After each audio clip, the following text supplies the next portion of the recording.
The views and opinions of this podcast are solely our own, with no direct intention to offend or upset. Brilliant. Fucking brilliant.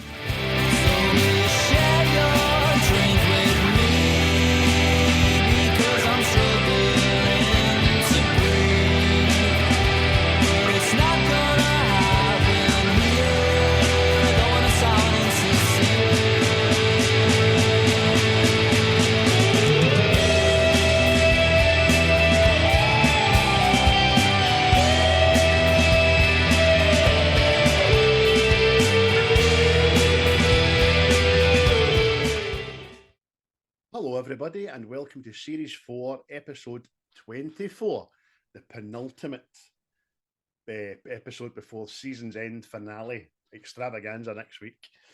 I'm Craig as always, and with me is Chris. How are you, mucker? You feeling better, son?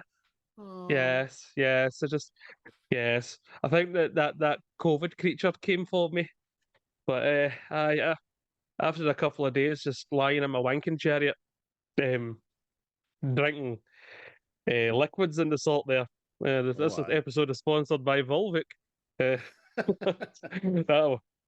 seemed to put the... Well, it's still kind of here. I don't know if you can hear the nasal sound off me, but it remains. But nobody died. So I didn't have to paint a cross on my door this time. Fucking...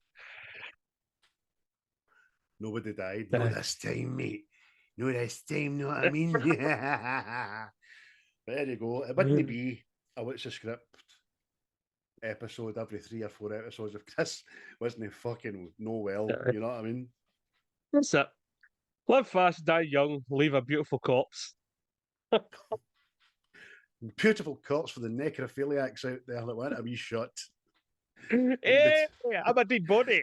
Come lie beside me. In between the funeral parlour and the burning fire. Give your guy when you go. Fucking have at it. Fucking some sick puppies out there. There is some sick puppies out there. So moving swiftly on in it. We are What's the Script, as I said, the Scottish movie review / comedy podcast.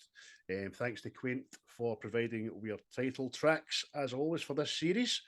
And big shout outs to our homeboys at Seismic Cinema, Diabolical, and the Wreckfast Boys. Episode this week was very funny. Very funny. 101 Dalmatians. Aye, it was good. That enjoyed it. Aye. I like the dogs. I like the dogs, the Dalmatian bastards, and it was good because they highlighted the fact that Disney is dark, man. It is dark. You know what I mean? Aye, the fucking course they're dark.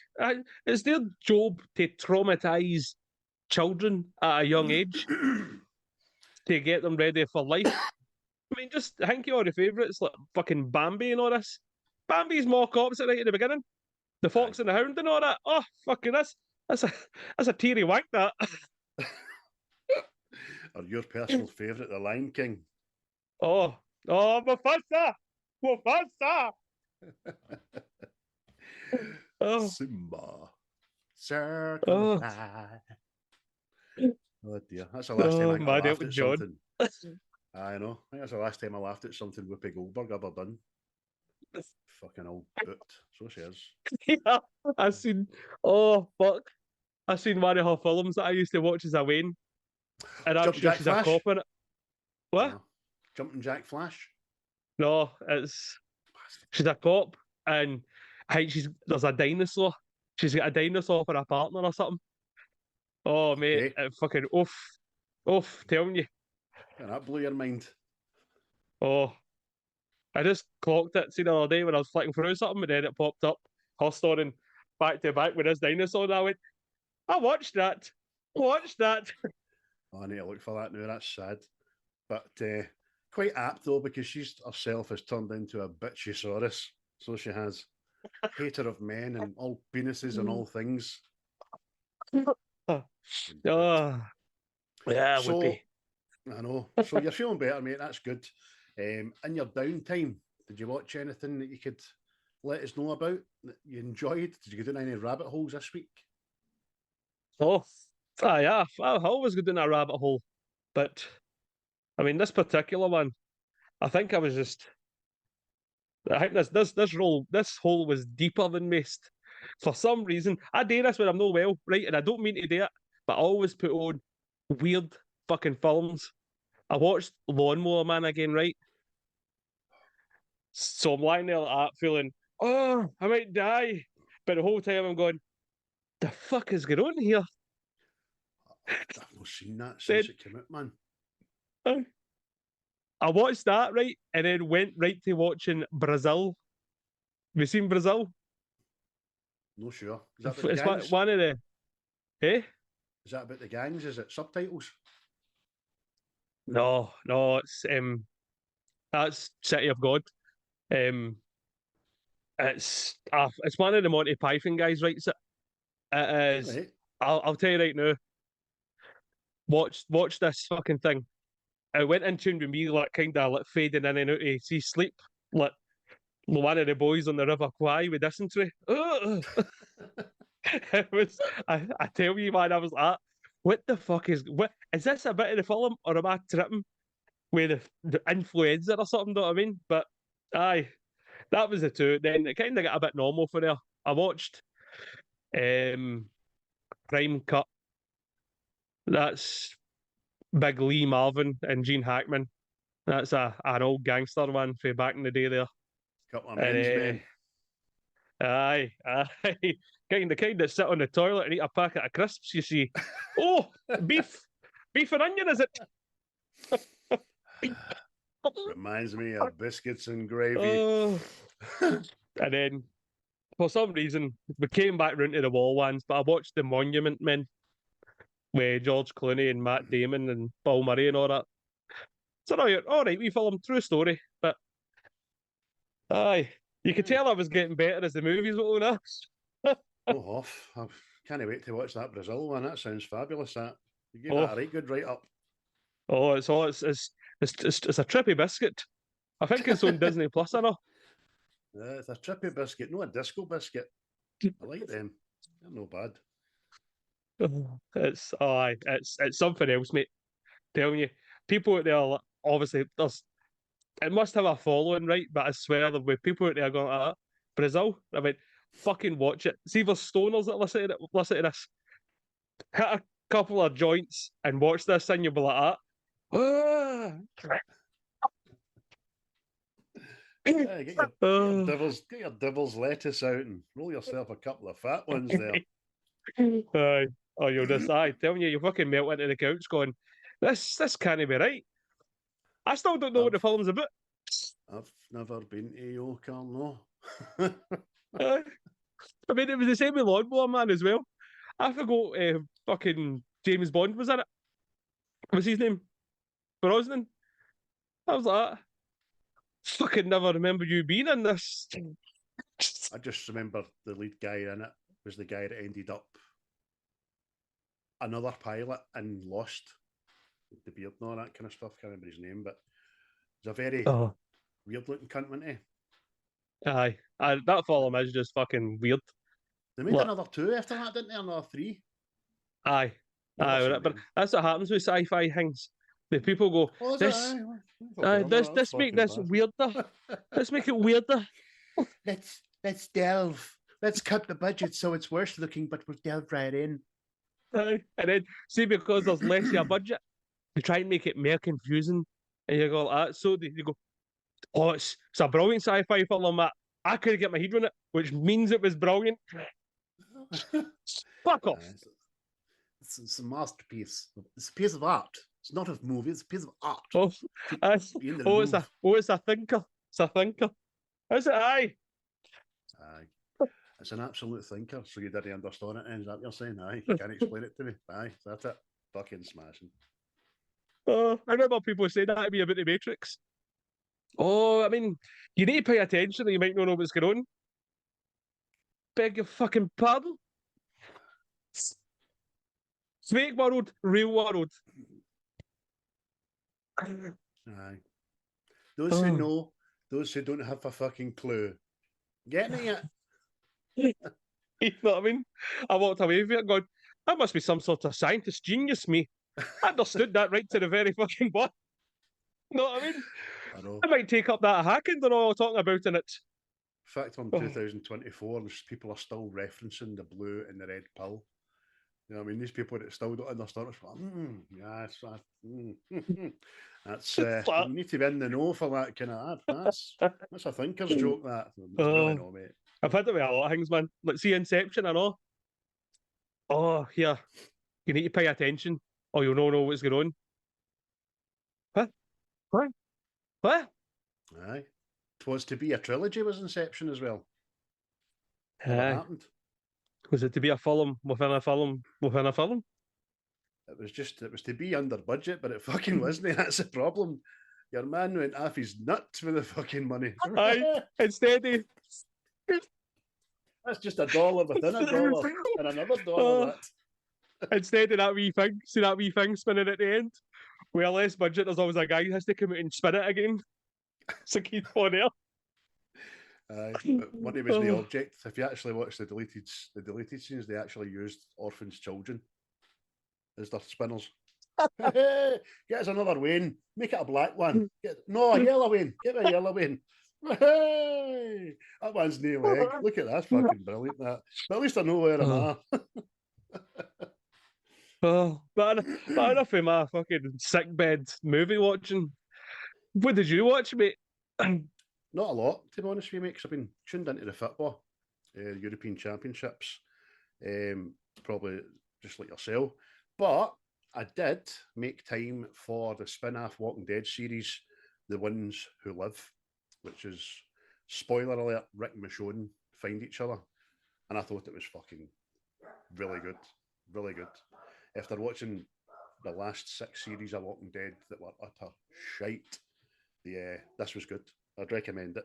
Recommend it. Back to old school Walking Dead. Started The Boys Series 4. I'm happy with that. First couple of episodes.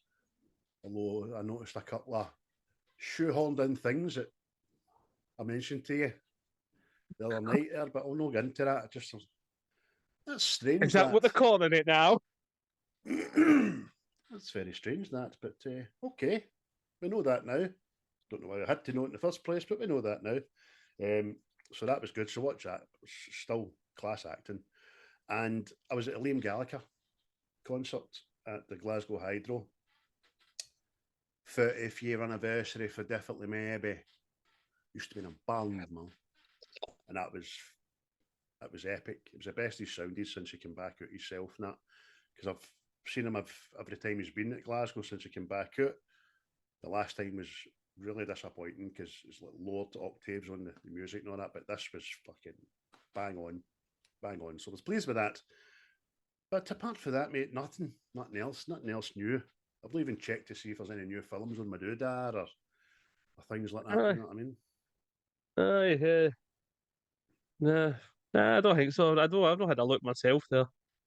I flirted with the pictures this week, but I'm doing overtime now, as you know, and I've just shattered. Because I was really wanting to go and see the bikers last night after I had my dinner. I'm like, fuck no, just can't do it. I'd rather sit and watch the good boys for Hungary triumph. Wee Paul sitting there getting all defensive and all that. Sitting in the dark with sunglasses on. James sitting there like a bitter little bastard that he is.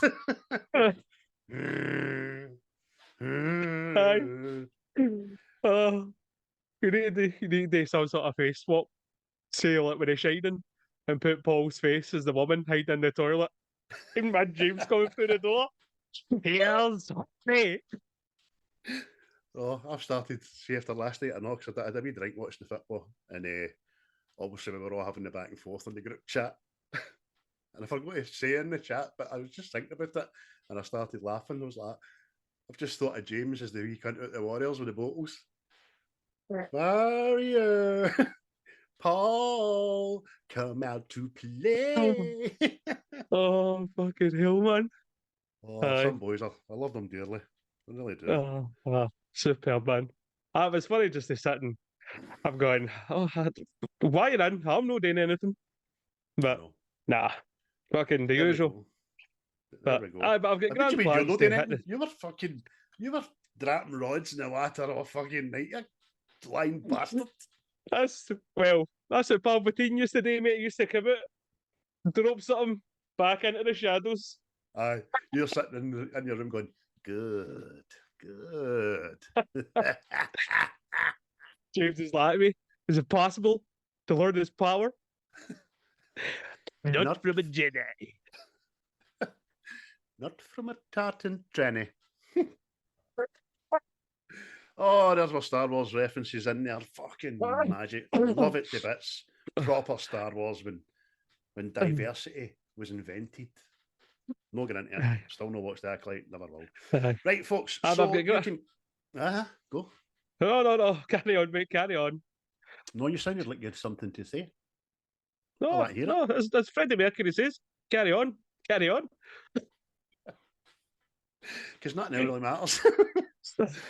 So, listen, all I was going to say is that was us. That's what we've done the last 7 days for the last 2 shows. You can find us if you have any fucking fun us already. You're a born bastard. Go into a computer, onto your phone, type our name in, and hey, we're there, and what's the script, boys? Now, give him a watch, give him a listen. Smashing, and we appreciate it. However, we are more appreciative of you finding us in the places where you're like, fucking hell, look at that's what's the script. Fucking, look at that. On they kind of places. And in fact, Liam Gallagher stole our partner at the concert all night because he put out a couple of 30-year-old bangers that had been performed live and were like kept after definitely maybe album and stuff. And he was using our pattern, mate. He says, we found this one in the back of the couch.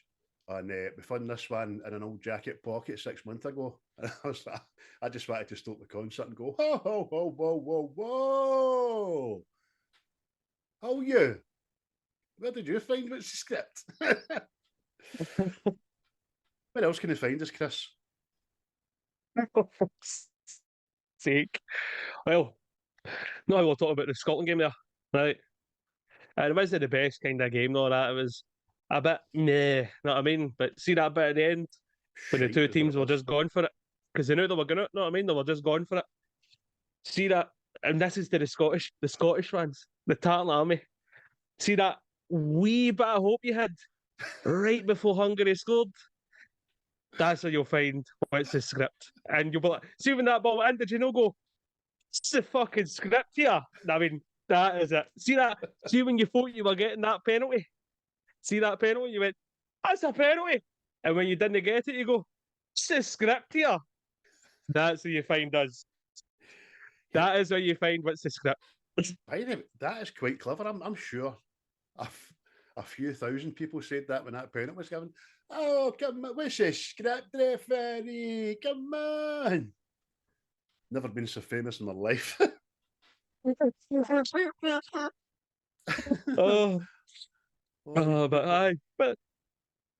what I was trying to get across there, seeing the highest points of hope and then the lowest parts of utter devastation. That's two places where you'll find what's the script. The highest of highs and the lowest of lows. But everywhere, man. Everywhere. Well, there you go, folks. For just like your favourite movies and music, you can find us no being a physical thing anymore, but we're there. We can be streamed. You can find us anywhere. But we might not be a shelf now anymore. We might not be physical media, but we're more than that. We're a thought. We're an ambition. We're a dream. We are the dust mites in your carpet. We are what's the script. 1 minute to go, mate. What are you thinking this time instead of this thinking on the spot piss? I mean, it's good to do that. It keeps the brain functioning there, you know. Aye, smashing. Love it to bits. So this week's film was my pick last week, and I chose to take us back to 70s America and the absolute bear pit coliseum of fire that was the newsroom, and I chose Anchorman, The Legend of Ron Burgundy. Brilliant. Absolutely brilliant. Superb. It's up there. It's up there comedy wise. It's ticks ticks all the boxes. I can't say enough about it. It's smashing. It's Sir Boswell's favourite film. Is it? So it was at one point. I don't know anything that's changed that. So I think it's. I mean, he's got a tattoo on his ankle, and it's just I love her and a wee lamp. I like that. That's a thing. That's a thinking man's tattoo. That's a Matrix. That tattoo. I see. If you understand that, you know. You need to pay attention. You'll know what's going on there. Even the tattooist was fucking wondering, you know. So I think it's Colin for Seismic Cinema's favourite as well, because so much so that he actually critiqued a fucking WhatsApp post that I did earlier when I said all of the time, and he's like, every time. It's every time. You know what I mean? It's like, consider me punished. But he was right, absolutely right. I do things like that and off. I'm fucking the dungeon. Anal. If I'm overly anal about things, what I'm saying he is. Maybe he loves anal. Maybe he's not overly anal. Maybe he just has it for birthdays and parties. I don't know. Anyway, that escalated quickly. I mean, that got out of hand. Oh, mate, just like we just done there, mate. It's got to be the most quoted film ever. Oh, I'm telling you, man. See, when I know we did this thing we've been doing recently, like, what's your favourite line? I swear to Christ, I nearly wrote the fucking film down. Know what I mean? I was like, Jesus, man, you need to let some things go. But oh dear, I've curbed that section to about 7, like favourite lines and quotes of dialogue, and I've tried not to pick the obvious ones.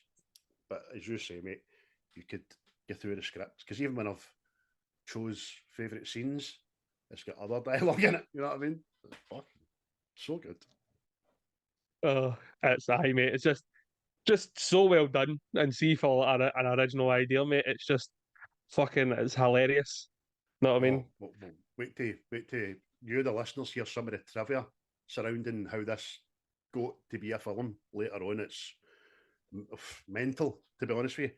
But in case you're uneducated, I'll just say this to you. A quick synopsis is that Ron Burgundy is a prominent news anchor, and he enjoys his success amidst the male-driven world of the news industry.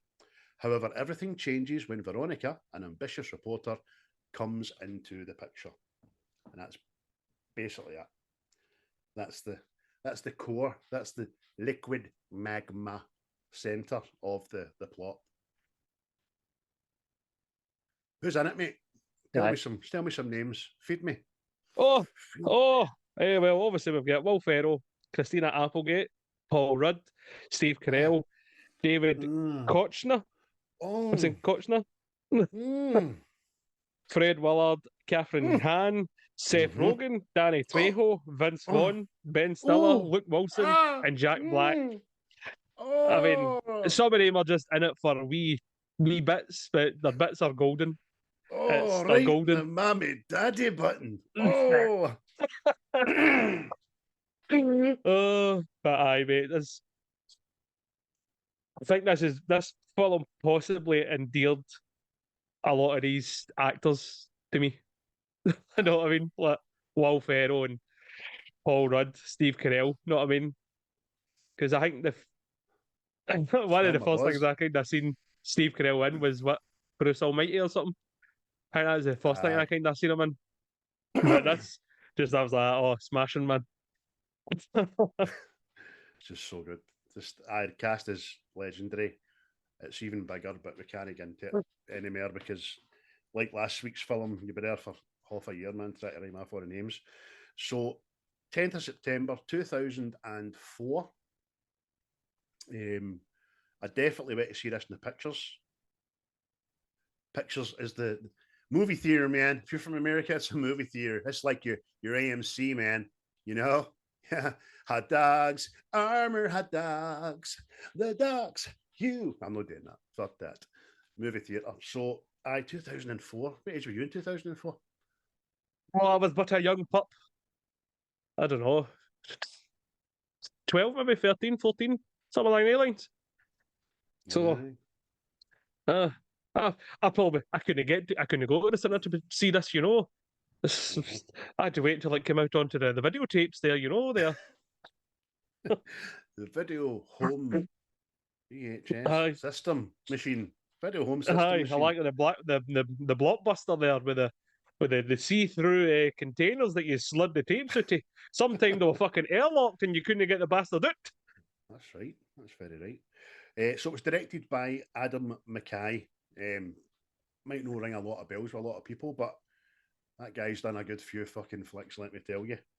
In fact, one of the bits of trivia was when he wrote this, and Will Ferrell co-wrote it with him, that they just had far too much material. And that's eventually why they got Anchorman 2 at it, wasn't it? Aye. But there was actually a lot of scenes for this cut that they had enough to make another film. And I think the film's called Wake Up Ron Burgundy or something, the Lost Movie. So that's out there because there's whole characters that have been cut out of this, and they're in that other film. Aye. Well, let me read this to you, folks. Co-writer and director Adam McKay has said that in the first draft of the script, the story was about a plane load of news anchors who crash in the mountains and discover that the plane that they were collided with carrying monkeys and martial arts equipment, leading to a battle between cannibalistic newsmen and ninja star-throwing monkeys. What a fucking different movie that would have been, man. Oh, I read that and all, and knew that I know that. I want to see that. I want to see how ridiculous that would have been. Aye, I can see all the studios going like that. Nah, do you know what I mean? Because even well, it says in it, many of the actors and actresses were good at improv. So they'd sometimes do up to 20 different versions of reaction lines, trying out the first thing that popped into their heads. Can you imagine how long this took to fucking film? No, man. I was going to say, I don't know how they go through it. Because, like, I don't, if they do it enough times, it isn't funny anymore, right? But it must have been impossible. You know what I mean? See just the cost, the right, go again sort of thing. It must have just been fucking mental, man. It must have been. But then again, if you're at your work with somebody that's fucking makes you giggle, like me and you have had some fucking right rare tears in the past, and just laughing tangents and laughed for no reason. So I can imagine how good it would be, especially when Will Ferrell, Brett's character, you couldn't. You know what I mean? Because we've all seen the bloopers. The bloopers are smashing. Christina Applegate, she's just as good, man. She fucking gives them it as well. Right. But what was the financials involved in this movie? Was it a success at the box office, sir? Well, in my opinion, yes. So, according to the interwebs, it was $26 million, which, if I remember right, is the same as A Bridge Too Far.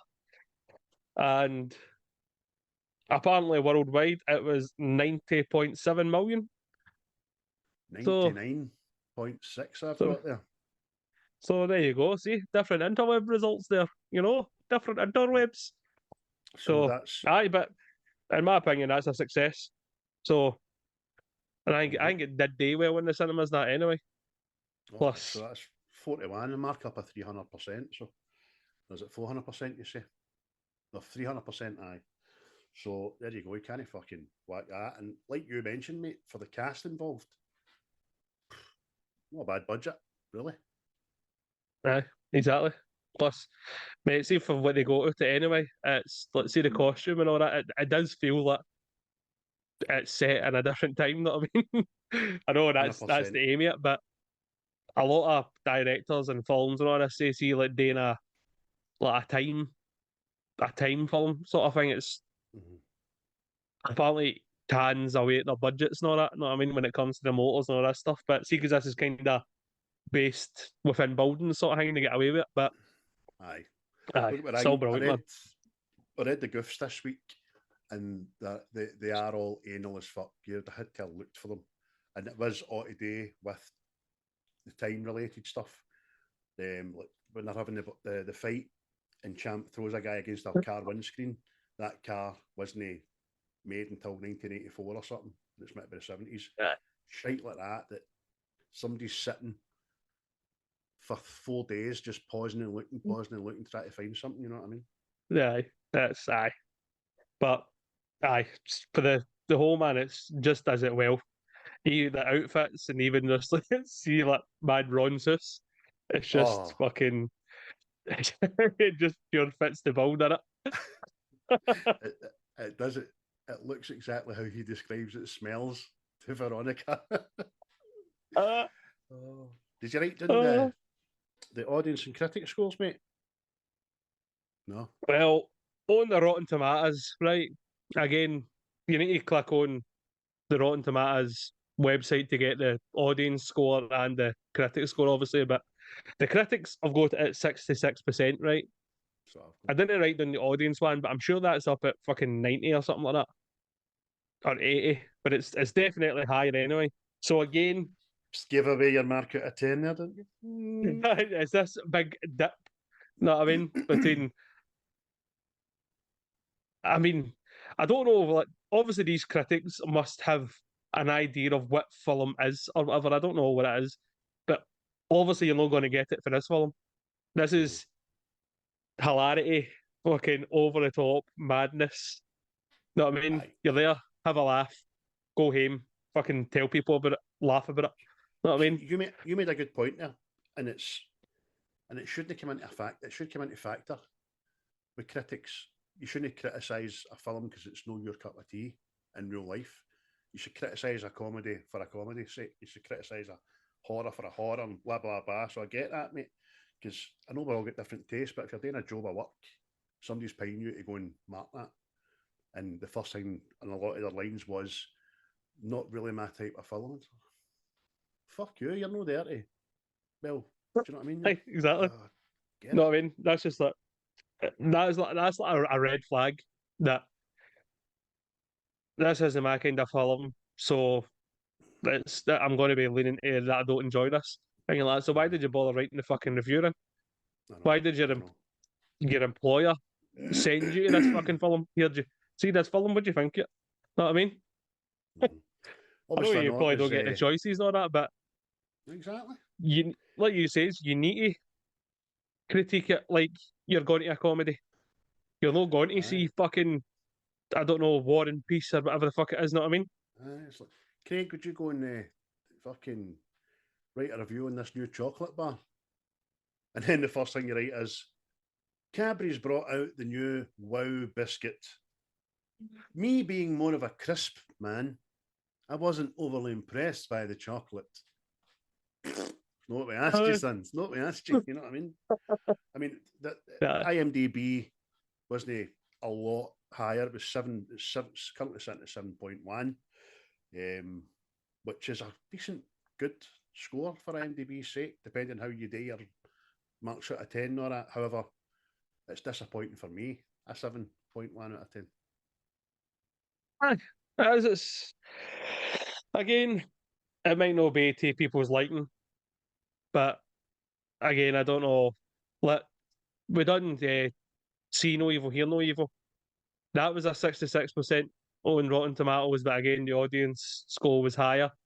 So again, I don't know.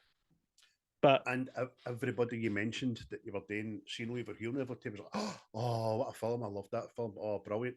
You know, I've not heard anybody come back to me and go, no, man, I didn't like that. Fucking smashing.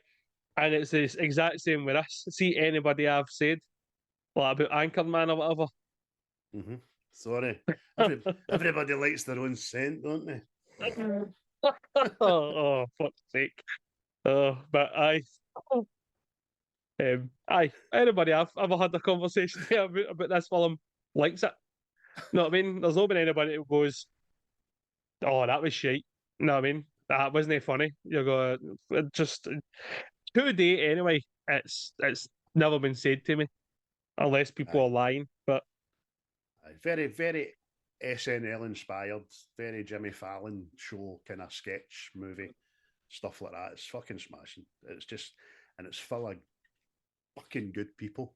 You know what I mean? Aye. Great people. Aye. So, in fact, that's what I was going to say. Produced as well by Judd Apatow. You know what I mean? He doesn't put his name to shite. That boy. Exactly. Yep. And it's, mate, see an argument we're talking about the people in this film, right? Obviously, there's always these fucking mad mental casting things who might have been in this and fuck. Oh. Right. There's two that I was like that. What? Right? James Spader, right? Anybody watches the Blacklist or that fucking the Stargate film back in the day and all that. That guy, he was almost cast to play the Steve Carell part, Brick. I was like, I can't see that, man. Did you ever see James Spader in Mannequin? Aye. He was the kind of Weasley office kind of get him fired kind of guy and all that. So he can do a comedic role, but I can't see anybody doing Brick apart from Steve Carell, man. So good. Aye, exactly. Know what I mean? And it's like, see, obviously James Spader's in the US office as well. And he kind of comes after a serious character, but he's got that fucking ridiculousness behind him and all, know what I mean? But it was like, it's just, I just couldn't imagine him playing the fucking outright idiot, know what I mean? But what was the other one? For that scene, the other one is obviously the Veronica Collinstone, right? Amy Adams, Maggie Gyllenhaal, and Leslie Mann all auditioned for that role. No, don't know. Leslie Mann might have been funny, but again, I can't see anybody else apart from Applegate in this. You know what I mean? It's. I wouldn't, mate. A couple of other names I'll throw out at you that I found. And this was for the first draft of the screenplay, included suggested actors for the various roles. And this is who Will Ferrell and McKay thought about for the roles at the start when they were writing it. So John C. Reilly as Champ, Chris Parnell as Brick, Ben Stiller as Brian Fantana, Ed Harris as Ed Harkin, Dan Aykroyd as Garth Holiday. Who the fuck's Garth Holiday? Oh, that was another character. That's right. Aye. He's the wee assistant. That's right. And Alec Baldwin is Frank Richard. Mental. So there you go. Didn't even write. So it could have been a very different cast, but like I say, mate, I think this is what kind of endeared. I'll put it this way: see Will Ferrell, Paul Rudd, and Steve Carell. It kind of put him like that. I like these guys. I see these guys are good people. Aye. I can see me having a lot of time for you in the future. 100%, man. Absolutely brilliant. So there we go. But see how we'll talk about the have you got a favourite character for this? Because there's just I don't know, man. It's hard, mate. It's hard because they've all got their own special moments, man. Suppose you can't see by a big Will as Ron, obviously. So if I had to pick one, it would be the obvious choice. But like I say, there's no Shrinking Violets in it. I think Christina Applegate's fucking smashing in it as well. Yeah, really do. What about you? Have you got any? Aye, mate, it's Brian Fontana, mate. He's fucking just so good, man. What it might have been. Even obviously some of his lines in it, right, are fucking superb. But see when the either Ron or somebody else is pelting on somebody and you see him laughing, he's always doing all this. Slap his hands on that, fucking. Aye, and he takes the serious bits pure serious. Damn it! You know what I mean? Aye. And then I think see when they're arguing with the Vince Vaughn character, Mantooth, or something. See when he's at the side and they're all laughing at it, he goes, ha ha. Oh. The two fingers. It's just fucking brilliant, man. See, the other thing about Brian as well, see at the start when they're walking down the street with that thing they walking and Brian's the only one that keeps that walk throughout the film. So he does. Aye. Mate, Still doing it. he's not like he's not a focal point in the film, right? But see, his bits are just golden to me. It's just fuck. Again, mate. I don't know. This must have been when I started liking Paul Rudd, because he's just see when I think of Paul Rudd, I think of that character. So fucking just it tickles me, mate. It's that we see we watch it again. See, there's a bit they're in the office and they're complaining about Veronica getting employed by the news station. And see when Champ's getting on the fucking, I want to slather her up and all that. He's in the background going,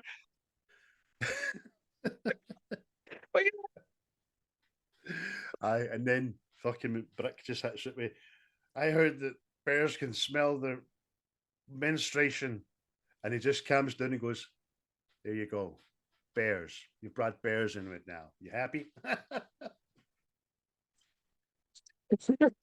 you're endangering the whole station now. Are you happy? It's fucking superb. It's so Superb, good, man. Oh, and even that man, see when he's phoning Rod and he's like, he's got to put Colin Stone on. He's got to put Colin Stone on. It's like, I'll be right there. Don't start without me. Oh, fucking so good, man. Oh. Yes. But Shers, give us a couple of your favourite bits and bobs, mate. Go. Oh. Right, well, I'm going to steal it before you steal it. It's the fight with all the news anchors. See, the first time I seen this, I fucking nearly passed away.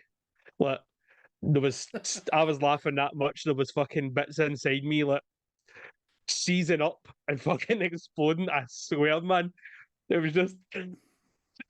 was like some mad. You see the way it's filmed and all, it's just so good. Like, it's like an old 70s gang. Seem they just appear at wee alleys and all that with their NV music and fucking like side on camera and all that, and looking up to them. Fucking, it's so good, man. And just got this is a fight. Who's the number one broadcaster? Aye, which the winner in this fight wouldn't become the number one broadcaster. There's no point to it. It's like the laws of the jungle with the rules for the schoolyard. You know what I mean? Oh, mate. And it's just, it just starts getting fucking, it just gets so stupid so quick. No, I mean, it's like, he's got a wee flick knife and then he's got this bat for somewhere and fucking the next thing, Brick's got a grenade and they're all like that. What do you get that for? I don't know. I don't know. See, just, look, the ground rules. No touching of the head or the face. And it's just depends. Of course. Aye. Of course. Oh, mate. And it just ends up, bitches. Mate, it just ends up like a fucking, I don't know, man. It just ends up like a big massive battle, mate. And then there's cunts on horses fucking throwing nets at people at gladiator times and all that. It's just fucking hilarious. See the music.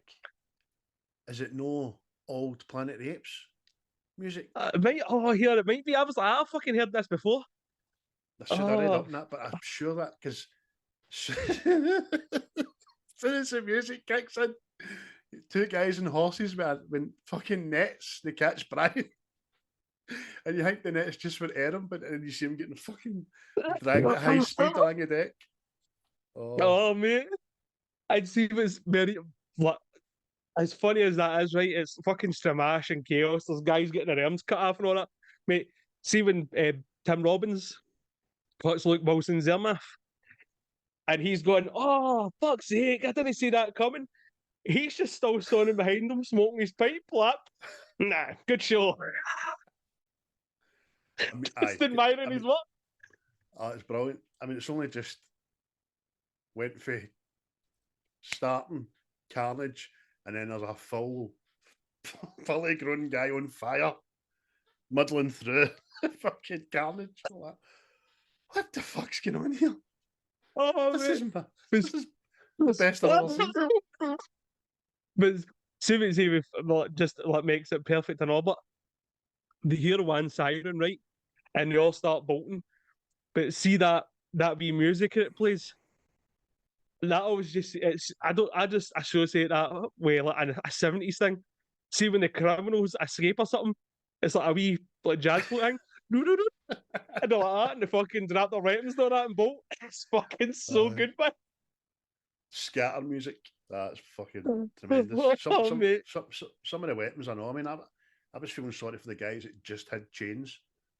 Like, somebody next to them would have a metal pole with a circular saw nailed to the end of it. You know what I mean? Oh, fucking man, of jobs. It ends up pure Mad Max weapons.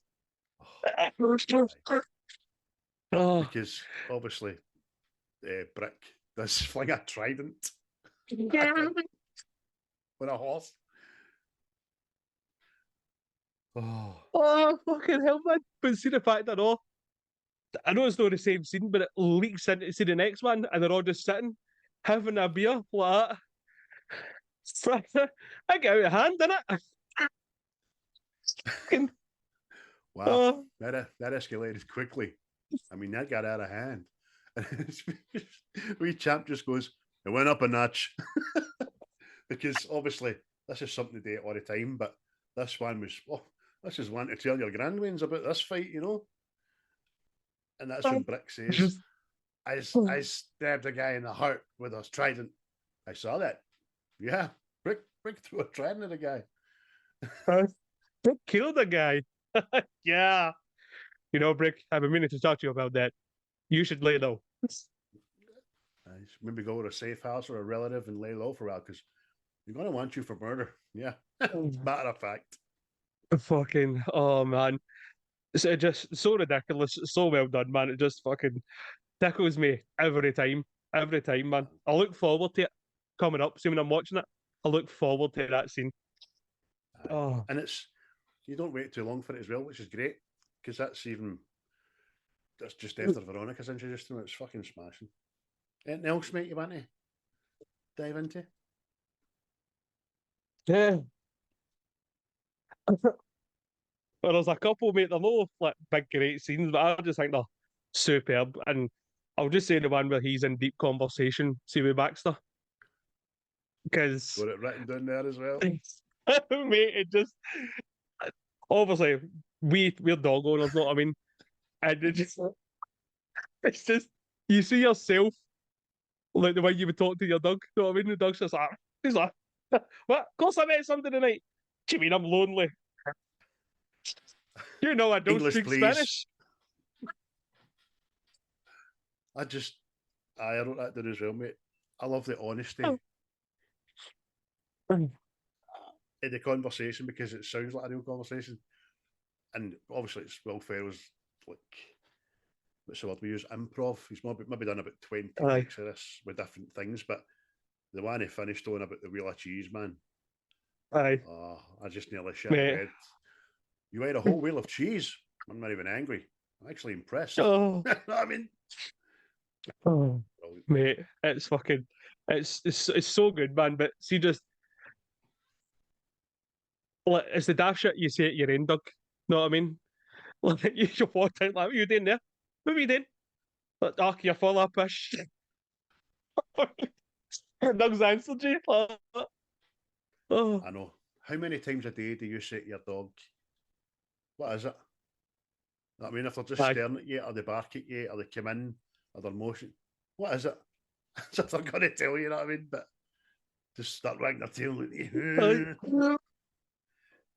Oh, mate. Obviously, see when my dog was up, mate, it used to be in like my room and fucking barking away off its nut and all that. And I'm going, fuck up. You don't know anybody. People walking by going, what's the matter with you? Like, what? And then eventually he goes to bedroom. He's got his own, the two of them have got the same jammies and the same retainer in their face. Oh, mate. It's so, mate. See, it's not that bad at all. See that, but he goes, wow. You've really cut me deep, Baxter. You always know how to do it. The dog it said something so fucking deep. Aye, so you're like, what the fuck are you doing? What's he saying? He's almost like his canine version of Alfred. You know what I mean? Let me back in. I'm going to chastise you about being alone and not having a bird, and you can't keep doing this. You know what I mean? Mate, it's fucking. It tickles. It's again so ridiculous, but it's so good, man. Tickles me. What about yourself, mate? Without fucking dating on them? No, I'll get a couple like you. Some of them are only just big scenes. Some of them are just moments. You know what I mean? But I like the whole the whole Jack Black one on the bridge for the burrito and fucking obviously he's making up the wee song at first in the water. Eating my burrito is delicious and it's lovely, but oh, are you filling? And then fucking flings it at the window and knocks Jack Black off the bike. So Jack Black punch Baxter off the bridge. Like, oh, fuck. That escalated quickly. And then it's the phone box, mate. After it, at the end of it. And Brian again is pure in character and concerned and, come on, man, get a hold of yourself. What is you trying to say? I can't understand you. Punted Baxter? Where are you? I'm in a glass house of emotion. And I've heard you use that one before. I'm in a glass house of emotion. Mate, it's perfect, man, because see the scream he lets out after he's punted Baxter into the bridge, man. Oh, so good. The other one that I'll mention at this stage is so many truthful. There's so many truthful. I know, mate. Fucking Afternoon Delight just comes out of nowhere. Absolutely. First time I heard that, I was like, huh? And even though they're having a serious conversation, they're in perfect harmony and perfect sync. It's fucking great, man. So good. Mate, it's champ, mate.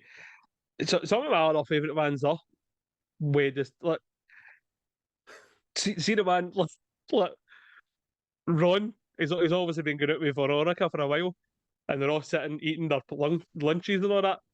And Champ starts getting weird. I miss you. I miss the smell of you. I miss the Brian. And that's all look like that. Fucking. I miss your musk. Oh, I think after this we should get an apartment together. Just what? Brian Fontana's like that. Maybe you should have seen it for a while, Champ. Aye, doesn't care. Oh, dear. That bit's continued in the second one. I know it's fucking smashing. Really, really good. Oh, so good, man. And see a bit that made me howl after the day, right? Because I watched it the run about this morning, right? See the bit, the news team they jump into the bear pit. Fight with the bears for that fucking. See the bit, it's obviously a doll, and it's Champ getting dragged about. Oh, brilliant, man. That's fucking hilarious. He's getting battered off of rocks, not at the hat stays on, obviously. That's still on. Oh. And then he's getting ragdolled and Bricks having a tickle fight with his, you know what I mean? Aye. Oh, mate, it's just so ridiculous, mate, but it caught me off guard. I was just howling at it, man. Oh. That was so good. Absolutely fucking tremendous. What was the other thing I wrote down there I was going to mention?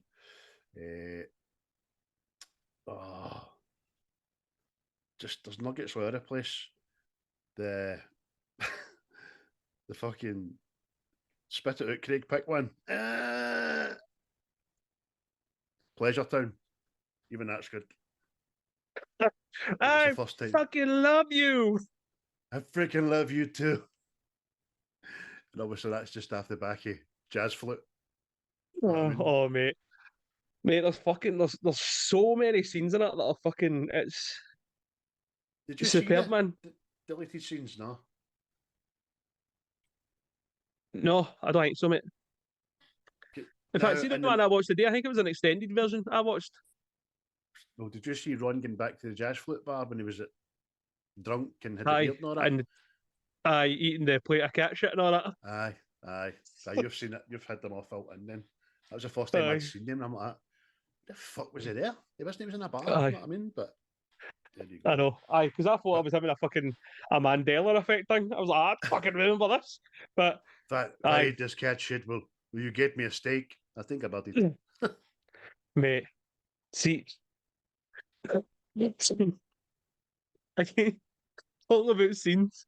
See when he's been rough. It's 3 months later, hair long, and he's walking down the street drinking milk, and he sees the news team and fucking jumps that.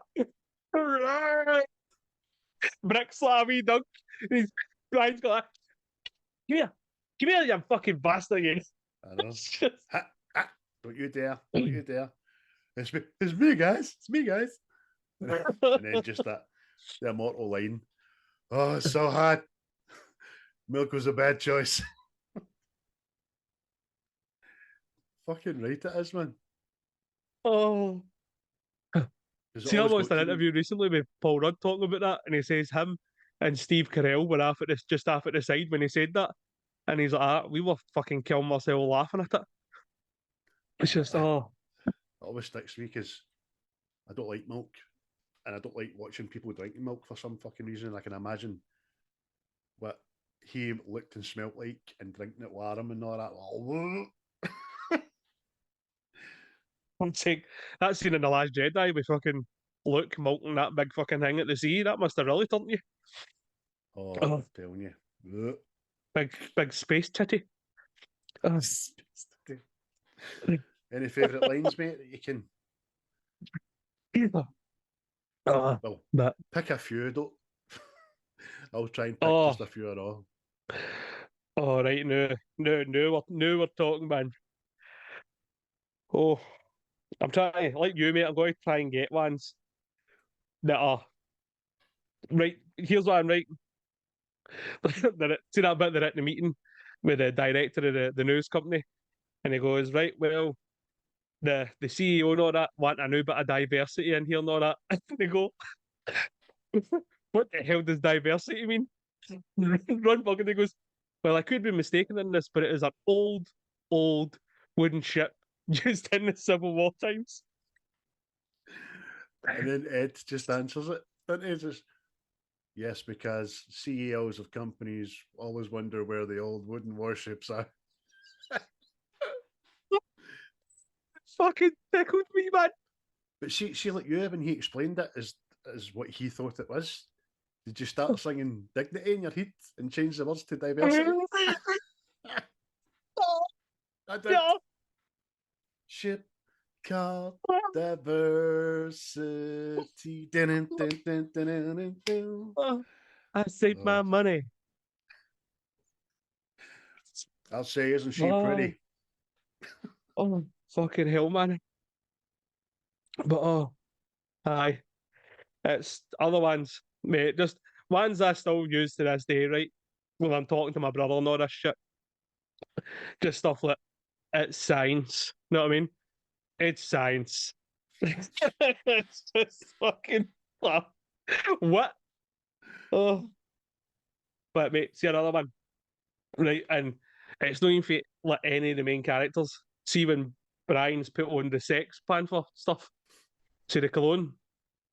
And there's different people shouting. I know it's coming. This woman, she just fucking appears. It smells like Bigfoot's dick. Aye, and she's fucking appalled when she says it. I know. It smells like Bigfoot's dick. It's fucking. It's just it's so fucking out there. That sentence. Like what? Oh. So good. Fucking hell, man. Oh, tickled. Absolutely tickled. Couple that I use to this day. And it's genuinely to be fucking facetious when somebody tells me something that I should be delighted at. I just go, super duper. That's nice. You know, everybody. Put my fist in there like Ron does. All that. Oh, Just to say to show, then obviously she just turned around and go like that. You know what I mean? I knew it was funny. And then I started drinking like Jim Beam and the whiskey and that not long ago. I used to sit in my wee tumbler half pissed and go, Scotch, Scotch, Scotch. I love Scotch. Here it goes into my belly. Scotch, Scotch, Scotch.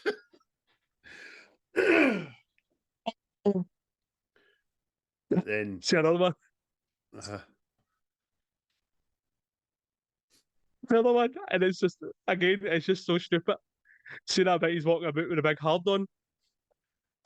This goes, don't act like you're not impressed. Oh, it's so fucking good. hell, man. The entire Channel 4 tickled. news team. I'm Veronica Cornerstone, and I'm Ron Burgundy. Go fuck yourself, Seattle. And then you gaggy cameraman. Ron's the only one that doesn't know he's done any wrong. Good show, everybody. Good hustle. Well done. Especially even you guys, as if they're straight every night. Even you guys were good today. Yeah. Oh, mate. I've just remembered it all. See when they're in and they're talking to Ed, is that his name? Him that runs the station. They're in taking shots at shouting at him. And Brick just stops and goes, I don't know what we're yelling about. Loud noises. Ah! Oh, listen, I can't no do my favourite lines and no do this. I'm Brick Tamland. People seem to like me because I'm polite and I'm rarely late. I like to eat ice cream and I really enjoy a nice pair of slacks. Years later, a doctor will tell me that I have an IQ of 48 and am what some people call mentally retarded. And he's doing this while he's putting fucking mayonnaise into a toaster. I mean, fucking hell, man. Oh, it's mate. Like we said at the start, this film. There's so many things that people remember that were said in this, and they still use it. Like I remember seeing at one point when we were younger. See how, like, obviously, if we bump into each other and all that, we'll go, "Oh, how you doing, son?" We started saying, "Oh, how you doing, San Diego?" You say like that, you're going, "Oh no." How you doing, San Diego? Super duper. That's nice. You know, everybody. Oh, it's just, mate, it is so quotable, unbelievable. I mean, see between us there, mate, we must have quoted fucking at least 70% of the film there. Because even see Veronica, she says a bit of awe, and it's like, you're not going to give me this big story because I have breasts, voluptuous breasts. What's that? What? Aye, listen, the mainstream stuff I've not even scratched because I'm quite sure we could probably go back and forth and do the Sex Panther dialogue and the sitting in the motor dialogue with him and Veronica. I think that's so good because, like you, and I hope like a lot of other people, the blooper reel, him and her in that motor, it's because Will Ferrell is looking down and he just breaks his own character. And see when I see him laugh like that, that's fucking ends me, man. And just the patheticness, he's lies that he's trying to peddle. Do you know what I mean? Discovered in Germany in 1904, the name in San Diego, which of course is German, means whale's vagina. Which part of me is? There's no way that's correct. No. I'm sorry. Trying to impress you. I see what makes it even hilarious is she's trying to be polite, but like, no, it's not that. And he goes, haha, well, truth is, nobody knows what it means. I put line a day. I'm pretty sure it means Saint Diego. Does it mean Saint Diego? No. That's it. That's what it means. And then he knows his beat, but it's agree to disagree. Oh, it's amazing. Oh, mate, it's superb, man. Telling you, it's got to be one of the funniest comedies ever. Easily. Like, do you think this is Will Ferrell's best film? I don't know, mate. Because I've got a lot of love for Step Brothers, and I've got a lot of love for the other guys. You know what I mean? And I've got a fucking hell of a lot of love for Megamind, but I would probably say he's the most main character in a big cast. So if I was pushed, aye, probably, mate. Is that what you're thinking yourself? Aye, I think so, mate. Because even I think Will Ferrell, I think Ron Burgundy. Know what I mean? By the way, he's appeared recently. He was on Jimmy Kimmel last week. Is Ron Burgundy? Jimmy Kimmel asked Will Ferrell on because he's a voice in the new Despicable Me, and Ron Burgundy came out, and it was funny. It's on TikTok. Aye, but I would say it is, because it's just, as much as I like Step Brothers and all that, right? This is just funnier for some reason. So you just so out there. It's just fucking hilarious. It's different kind of humor. You know what I mean? It's just funny as fuck, man. I think the thing that makes this unique is that it's taken a swing and a hit, no a swing and a miss, a swing and a hit at how times were chauvinistic and all that kind of jazz, and women just couldn't fucking get out of the kitchen, and it was all male masculine.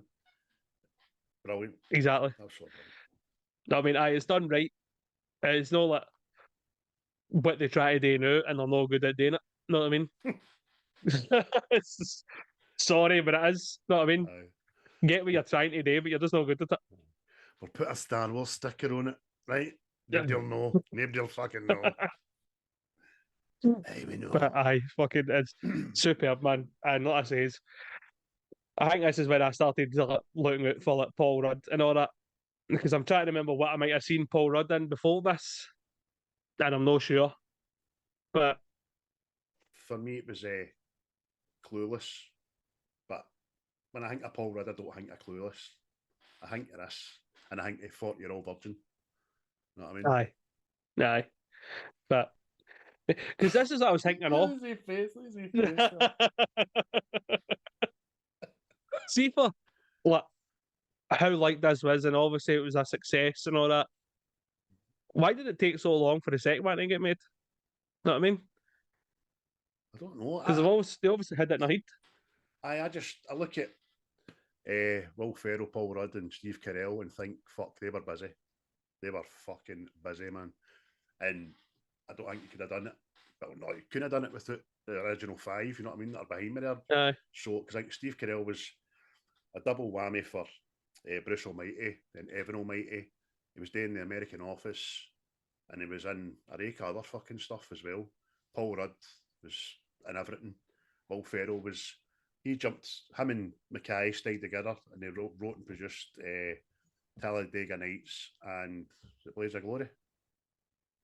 Maybe that was meant to be the unofficial trilogy, because the two of them wrote, produced, and co-directed them. You know what I mean? So, but I'm not a huge fan of Blaze of Glory, and I'm not that keen on Talladega Nights either, to be honest with you. I don't mind them, mate. I don't mind them, but they're not close to this. I was just curious, like, because like obviously this had all the pieces in play, and you might be right with the schedule and the actors and all that, but I just thought, see when they were bringing out the second one, I went, you've maybe left this fucking too long. Know what I mean? And straight with the iron is hot kind of thing. Aye. And although the second one, I do like aspects of the second one, didn't think it was as good. It just felt, I don't know. I don't think it was as good as well. And you might be right in the fact that you're thinking they're just too big a gap for you and a lot of other people because kind of comedy had moved on a smidge probably. And it's definitely not as good as this one. However, I do not think it's as far away as a lot of people think. I think a lot of people have watched it 1 or 2 times and thought, it was good. But whereas I've watched the second one 10 plus times and I'm fine. I still think I find better things. That lassie for SNL that's in it, Brick's love interest in it. See they two, the girl. Oh. And then the fucking dinner table scene with the black family, man. It's, again, the world has evolved. It's in the 80s now and things are starting to, and Ron just can't move on. Black. I don't know why I'm saying black. It's fucking. But that's another film for another day. We might review it in the future, folks. You never know. But aye. So we both agree it's probably Will Ferrell's pinnacle. I would say so. Because I like his other films for different reasons, know what I mean? Step Brothers is up there. Know what I mean? But see this, I think it was just, this is a kind of ridiculous kind of comedy film. There used to be a lot of, but there's not so much anymore. So maybe it's that reason. We've done a few Will Ferrells, haven't we, over the first series? I mean? And Paul Rudd. There we go. Look at a pattern emerging here. We like our Schwarzenegger, we like our Stallone, Clint Eastwood, Gene Hackman, Gene Wilder. Aye, it's fucking similar tastes. But see, just a quick question, a wee bit off piece, but it's Will Ferrell related. But your thoughts of the gap between the 2 Anchorman movies? Do you think it's going to be a wee bit too long now for this second Step Brothers that's apparently definitely coming? Aye. Far too long, mate. Plus Will Ferrell see some of these films like a granda. He's white as a fucking the driven snow. Aye. Some films should just be left as one-offs, say standalones, because I don't know what else you can do with Step Brothers. Are you just going to be making the same film again? Know what I mean? Or are they going to? Because they're not old enough to have Waynes of their own, where it's like a repeating of the cycle sort of thing. Know what I mean? So responsible enough. Aye, no, I mean it's just going to be. I don't know, man. I've kind of got the fear for it, put it that way. So it's because I mean, see that like they try and remake like the same film again. The jokes aren't going to be as funny. Know what I mean? Because it's like, you've done this before. Know what I mean? So when you try and start adjusting your own sense of humour and your own comedy, your own writing, your own script to slightly get into today's fucking social fucking scene, then you're not writing that. That's no you. You've done that because you think you have to and all that. So I mean, I'd rather they left it alone, but obviously they're going to go ahead with it because Will Ferrell's and John C. Reilly's last outing together, if I remember right, with Sherlock Holmes, and it wasn't good. So couldn't finish it actually. Aye, so that's what's kind of got me the fear of that. But it was the same way Anchorman 2. I had the fear of it. I'm like, if you left this a bit long, fucking, and then there was bits to it. But you could tell it was cut back as well. Because you look at some of the stuff in this one, and you go, sit in a pot. Big old titties. Big old titties. Yeah, we do not talk like that around this dinner table. Big mom in the house. That big daddy talking. There's some stank on that love. I mean, I don't know if they would have went different ways with it. Know what I mean? They were kind of conscious of the outside world and what they might, the pelters they might cop and all that if they don't do it. You know what I mean? Aye. So, but aye, but this superb, man. And because I was going to ask you, see the jokes in this. Do you think that obviously they still stone up? You know what I mean? It's because there's no things in this that seem dated to me either. Know what I mean? Because the film is dated, it's set in a time, and it's poking fun at that time, and it's highlighting what was wrong via the medium of comedy. I don't remember, and I haven't come across while doing this film reviewing any backlash for like women's groups or feminists or anything like that towards it. They took it for being a comedy. It's fucking what it is. Aye. I was just because I was like anything makes me watch a film now and I haven't got like that. Oh, let's see what's not right today. You know what I mean? And there wasn't much. Obviously, fucking like you've just said, it's taking a poke at the man back in the day, sort of thing. You know what I mean? But and it also champions the woman eventually, aye, and makes what people would call now a misogynist. Fucking this brand new word that only came out 4 years ago. Take notice and realise he was in the ring, you know what I mean, and learn. So the woman's a hero again. I mean, you talk about that bear pit scene. See when that guy for Channel 9 gets his other arm tore off, the wee bear just appears. Suddenly grows a pair of stilts or climbs a ladder. Oh, come on. I did not see that coming. Oh, mate, it's fucking so good, man. Everything in it.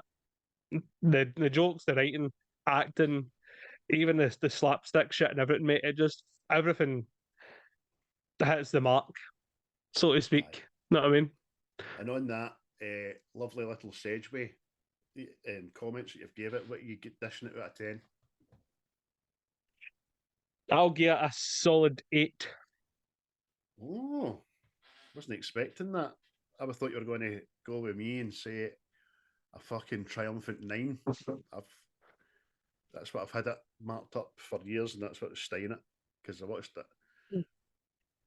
I don't know if I didn't expect it not to be as tickling the other night, but fucking so is, man. It always will be. I think it'll be the same as 40-Year-Old Virgin for me every time I watch it, and I'll still fucking wet myself. You know what I mean? Mate, it's just there's just so much.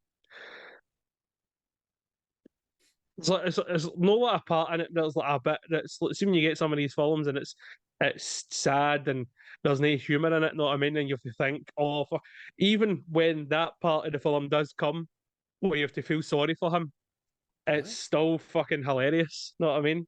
That's it, because I mean we're about to wrap up in the next short while, and we've not even discussed the in studio off camera dialogue between the two of them, or the very opening credits when it's him doing his voice training and shouting at the makeup artist and all that.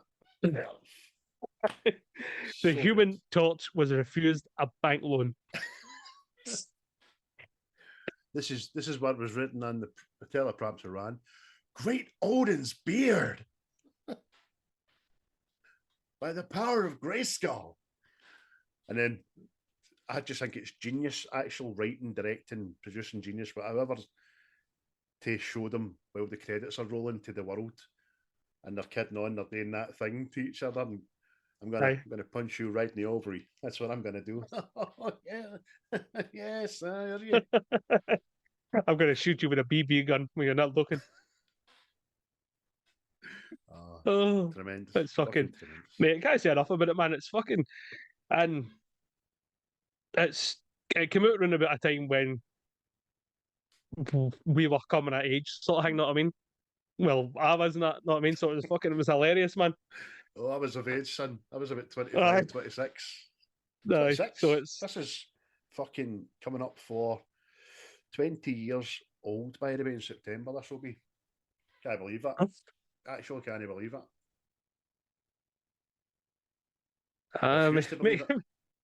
It makes you feel old, that, doesn't it? Aye, but even watching it, I just wouldn't put it as being a 20-year-old movie, man. Aye, exactly, man. But aye, superb, man. Fun favourite in this house anyway. This household, know what I mean? Aye. A fine way to have the penultimate episode to a series, folks. Thank you, as always, for tuning in, listening, watching, or doing both. We would implore you to leave us a little like and a comment, and perhaps share this with someone you love or equally someone you despise. Keep saying it at the end of every episode of this series. We're nothing without word of mouth, really. And word of mouth includes sharing. It takes seconds. It takes seconds to hit a like button, to subscribe, to share. Even if you're getting the intention of listening to us again, just subscribe and forget about us, unfollow, and you can still be a subscriber. But we appreciate everybody's feedback, especially on the Facebook news. Pretty decent, man. A lot of people are liking and giving us a bit of feedback on stuff, which is great. Absolutely great. I hope we get more of it. I've started just following randoms on Facebook now. Anybody that's got more than 3 friends in common with me, I'm like, follow, and sending them an invite till it's a script. It might just work, you see. So thank you, folks. And before we go, Chris has the awesome task of divulging the series-ending film that we will be reviewing. Now, he's already got it picked. He gave me 3 guesses on the back of 1 clue, and I've not got a fucking clue. And your clue was bus stop, wasn't it? The clue was bus stop, which could have been a wee. It could have been a wee bit confusing. But is it somebody saying bus stop? No, it's just a bus stop. Have I mentioned it tonight, the film? No, so but it's not the Warriors, you usually do the character. You usually do the character. I'm not even going to try and guess. Go, tell me and tell the people what we're doing next week, mate. Well, since I've not watched it in ages, and I usually watch it, and we needed like a kind of, well, a big film that I reckon a lot of people like it. But I've kind of seen recently on the internet that people don't like it, which is interesting. But the season finale is Forrest Gump. Oh.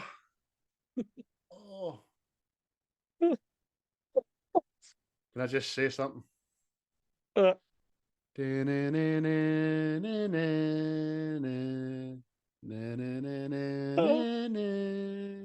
feather. Oh, that's a delight, mate. That is it's up there. It's up my top 5, that movie. Right. Thank you for picking that. And I don't mind saying there will have to be a substitution in the top 50 list for that. Well, I've had to do it twice now. Yeah, but Aye. two? Aye, Anchorman. this and Carrell. Fuck. 2 of my picks, I know. So that shows you, folks, even though we're going to pick 100 movies between us, there's every chance that we'll maybe get 60 or 70. You know what I mean? With the other ones being doublers. So I'll go in and scratch that off and put another one of my 3 million in its place. Oh, I can't wait, mate. Can't wait to do that. Right. And there again, so, Tom Hanks, he's another one. I've done a few of his. And I really just hope he's no a sex offender. I really hope so.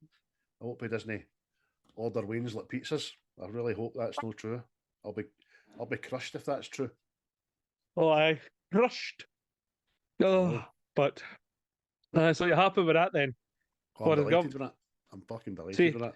See, I know. Technically, see the bench he's sitting at as a bus stop, but people think it's a park, but it's a bus stop. So,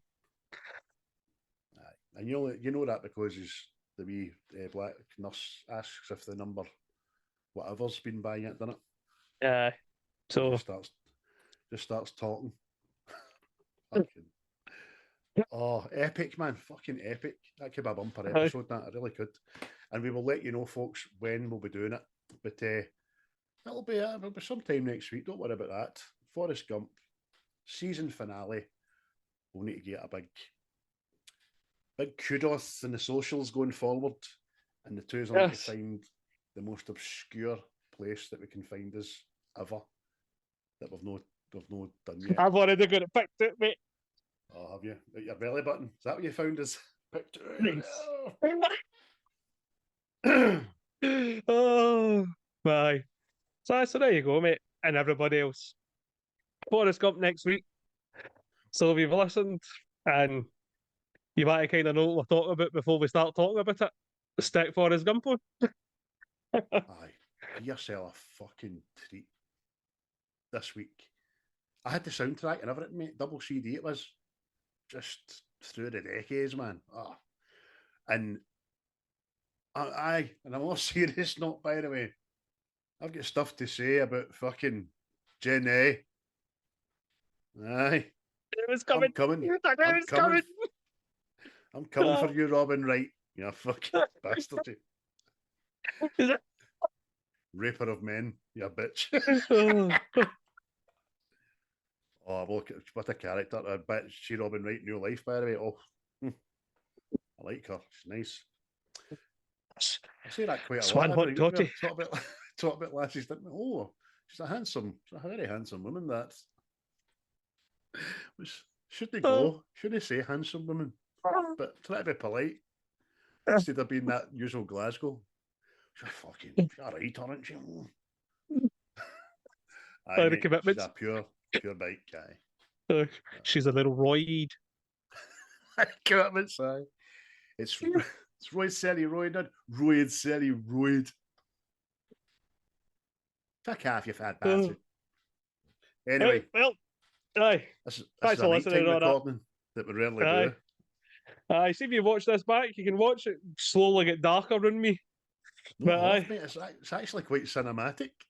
It's fucking Aye, I smashing. know. Oh, and I look fucking jaundiced under this poor lighting. Well, everybody, cheery bye. Cheery bye. The views and opinions of this podcast are solely our own, with no direct intention to offend or upset.